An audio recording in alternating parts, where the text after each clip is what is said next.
Carol, someone must have been watching over the bus driver and everyone involved in tonight's crash. Eyewitnesses say they could not believe what they saw. When she tore that off and hit that, I thought she was a goner. Ernest Jenkins witnessed the whole thing from his store. Before she crossed that center line, that yellow line, she was on the floor. Jenkins was taking out the trash when he saw this white SUV run the light at the intersection of Chapel and Gilbert Avenue. He says the driver fell out of her seat when she slammed into the side of the SUV on Gilbert headed north. The driver then lost control of the vehicle, hit one building, ricocheted off, and hit another building across the intersection. This home was the bus's final resting place a block later. Officials say no one was inside.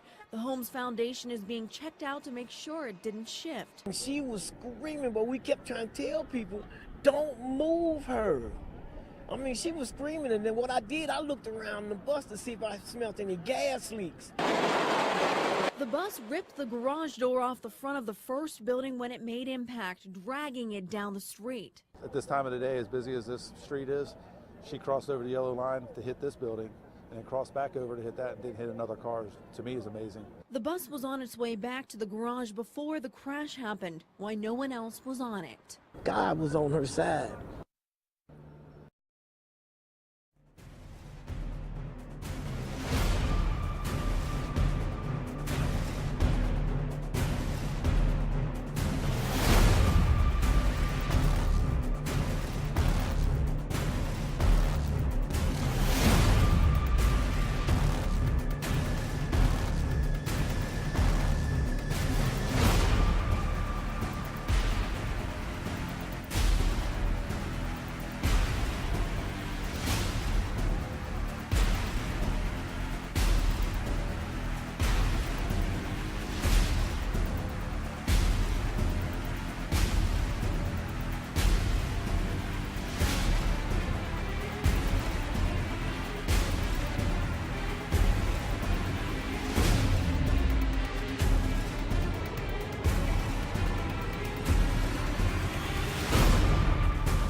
Well, Carol, state and federal law does not require transit drivers to wear their seatbelts, but you're about to see why tonight Metro is reconsidering their policy.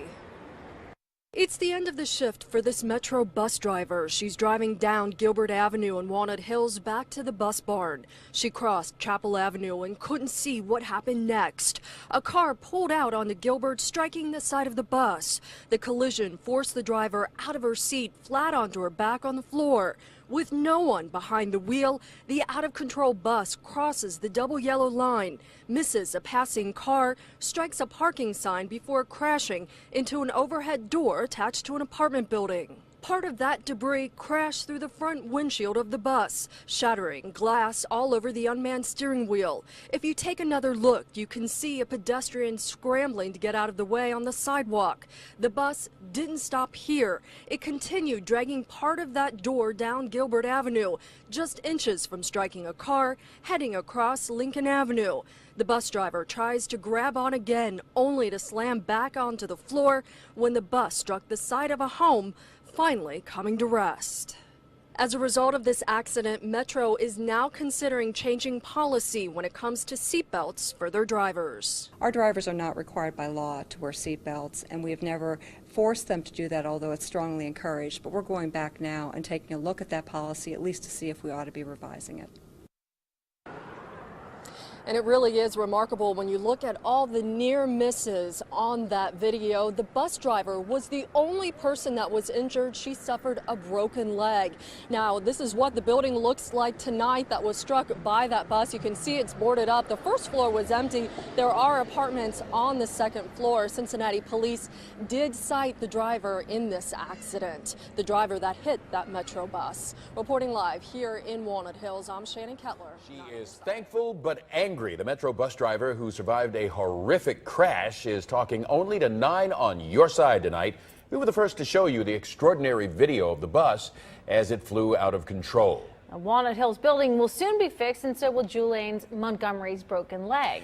It could have been worse, but she says God and her late mother and father were her guardian angels.